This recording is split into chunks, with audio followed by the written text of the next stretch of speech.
Assalamualaikum warahmatullahi wabarakatuh. Perkenalkan, nama saya Astri Ferdinandus. Di sini saya akan menjelaskan sedikit tentang merumuskan tujuan pembelajaran. 1. Pengertian tujuan pembelajaran. Tujuan pembelajaran atau instruction objective adalah perilaku hasil belajar yang diharapkan terjadi, dimiliki, atau dikuasai oleh peserta didik setelah mengikuti kegiatan pembelajaran tertentu. Tujuan pembelajaran dirumuskan dalam bentuk perilaku, kompetensi spesifik, aktual, dan terukur sesuai yang diharapkan terjadi, dimiliki, atau dikuasai siswa setelah mengikuti kegiatan pembelajaran tertentu. Menyusun tujuan pembelajaran merupakan tahap penting dalam rangkaian pengembangan desain pembelajaran. Dari tahap ini ditentukan apa dan bagaimana harus melakukan tahap lainnya. Apa yang dirumuskan dalam tujuan pembelajaran menjadi acuan untuk menentukan jenis materi, strategi, metode, dan media yang akan digunakan dalam proses pembelajaran.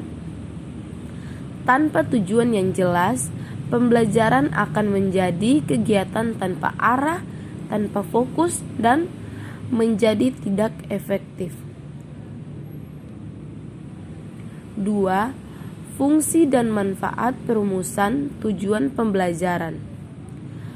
Tujuan belajar berfungsi sebagai acuan dari semua komponen rancangan atau desain instruksional.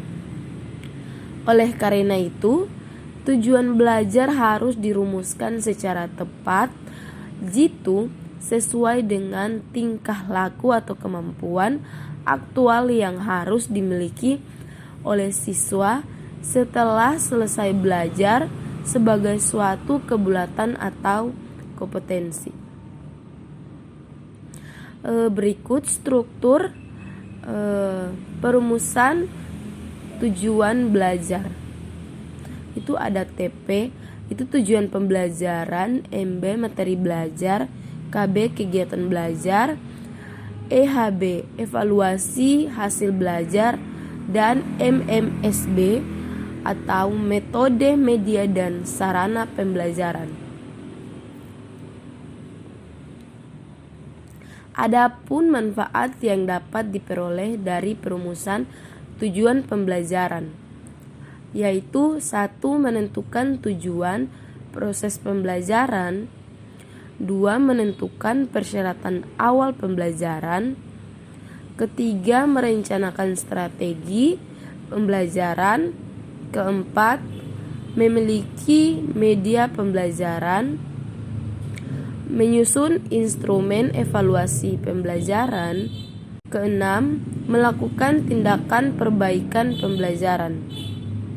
3. Taksonomi tujuan pembelajaran. Blom dan kawan-kawan pada tahun 1956 menyusun klasifikasi taksonomi tujuan pendidikan belajar.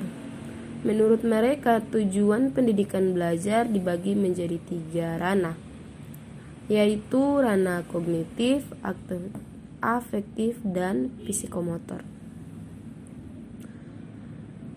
A. Taksonomi tujuan kognitif.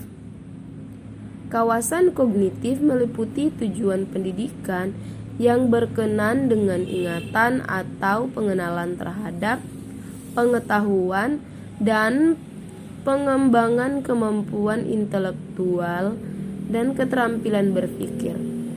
Dalam kawasan kognitif ini, tujuan pendidikan dibagi menjadi 6 bagian, yaitu 1. Pengetahuan, mengingat dan menghafal fakta, ide, atau fenomena. Yang kedua, pemahaman, menerjemahkan, mengintegrasikan merepresentasikan atau menyimpulkan konsep dengan kata sendiri. Ketiga, penerapan, menggunakan konsep, prinsip, dan prosedur untuk melakukan suatu. Keempat, analisis, menjabarkan konsep menjadi bagian-bagian atau menjelaskan gagasan yang menyeluruh. Kelima, sintesis, menyatukan konsep secara terintegrasi menjadi bentuk ide atau gagasan yang menyeluruh. Keenam, evaluasi, menentukan nilai atau volume untuk suatu maksud dengan menggunakan standar tertentu. B. Taksonomi tujuan afektif, Karetwohl, Blom, dan Meisa pada tahun 1964. Mereka mengembangkan taksonomi tujuan yang berorientasikan kepada perasaan atau efektif. Taksonomi ini menggambarkan proses seseorang di dalam mengenali dan mengadopsi nilai dan sikap tertentu yang menjadi pedoman bagi dalam bertingkah laku. Krathwohl mengelompokkan tujuan afektif ke dalam 5 kelompok, yaitu 1. Pengenalan atau penerimaan. Tujuan pembelajaran kelompok ini mengharapkan peserta didik untuk mengenal, bersedia menerima, dan memperhatikan bagaimana stimulus. Kedua, pemberi respon. Tujuan pembelajaran kelompok ini menekankan keinginan untuk berbuat sesuatu sebagai reaksi terhadap suatu gagasan, benda atau sistem, nilai lebih dari sekedar pengenalan saja. Ketiga, penghargaan terhadap nilai. Penghargaan terhadap nilai merupakan perasaan, keyakinan atau tanggapan bahwa suatu gagasan, benda atau cara berpikir tertentu memiliki nilai atau worth. Keempat, pengorganisasian. Pengorganisasian menunjukkan saling berhubungan antara nilai-nilai tertentu dalam suatu sistem nilai, serta menentukan nilai mana yang mempunyai prioritas tinggi daripada nilai yang lain. Kelima, pengalaman. Pengalaman berhubungan dengan pengorganisasian dan pengintegrasian nilai-nilai ke dalam suatu sistem nilai pribadi. C. Taksonomi tujuan psikomotor. Tujuan pembelajaran kawasan psikomotor dikembangkan oleh Harrow pada tahun 1972. Terdiri dari 5 tingkatan sebagai berikut. 1. Meniru. Tujuan pembelajaran pada tingkat ini mengharapkan peserta didik untuk dapat meniru suatu perilaku yang dilihat. Kedua, manipulasi.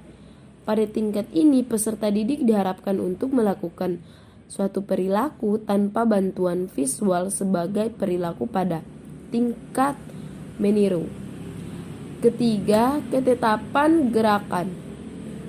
Pada tingkat ini peserta didik diharapkan menunjukkan suatu perilaku tanpa menggunakan contoh visual maupun petunjuk tertulis dan melakukannya dengan lancar, tepat, seimbang, dan akurat. Kelima, artikulasi. Pada tingkat peserta didik diharapkan untuk menunjukkan serangkaian gerakan dengan akurat, urutan yang benar, dan kecepatan yang tepat. Kelima, naturalisasi. Pada tingkat ini peserta didik diharapkan melakukan gerakan tertentu secara spontan atau otomatis. Keempat, yaitu perumusan tujuan pembelajaran. Penyusunan tujuan pembelajaran atau TP yang baik perlu melibatkan unsur-unsur yang dikenal dengan A, B, C, D. yang berasal dari 4 kata, yaitu sebagai berikut. A. Atau audiens adalah perilaku yang menjadi kelompok sasaran pembelajaran, yaitu siswa. B. Atau behavior adalah perilaku spesifik khusus yang diharapkan dilakukan peserta didik setelah siswa selesai mengikuti proses pembelajaran. C. Condition adalah kondisi yang dijadikan syarat atau alat yang digunakan pada saat peserta didik diuji kinerja belajarnya. D. Atau degree adalah derajat atau tingkatan keberhasilan yang ditargetkan harus dicapai peserta didik dalam mempertunjukkan perilaku hasil belajarnya. Sekian dari saya. Wabillahi taufiq wa hidayah. Wassalamualaikum warahmatullahi wabarakatuh.